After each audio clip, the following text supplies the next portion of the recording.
yun lang naman yung gusto nilang marating, yung mabuwisit kami mag-asawa. Asawang pinagtatakpan, pagsasamang malapit ng wakisan, relasyon ni Julian Santos at Ryan Agoncillo. Totoo nga bang namimiligro? Ilang balita ang lumabas kamakailan na maghihiwalay na di umano ang mag-asawang Juday at Ryan. Ako pa nga yung nagsabi sa sabi ko, uy, anad na raw tayo? Sabi ko, dahil dyan, sabi niya, kung gano'n, pwede kitang pakasalan uli. Nung lumabas yung issue na yun, natawa kami, parang, saan ang galing yun? Ano nangyari yun? Natawa na lang kami, pero alam mo yun, hindi naman namin iniinda kasi part naman din talaga siguro yan na pagiging showbiz na couple, ano. Nakakatawa lang isipin na may mga nakapag-isip talaga agad nung ganun. Wala naman pagbasihan.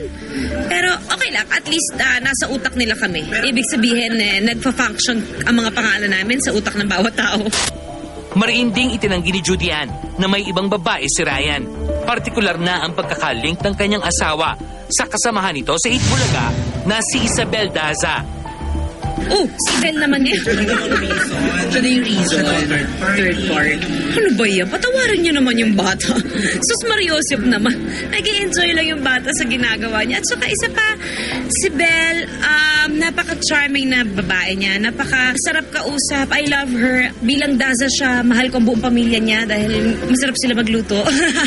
Hindi. At saka, nakasama ako sa Hong Kong and nagkaroon kami ng chance na makapag-bonding. Nakakatawa lang isipin na, di ba, yung mga bagong pasok, ini-issuehan agad nila. Bigyan naman natin ng chance na enjoyin naman nila yung show business na walang intriga.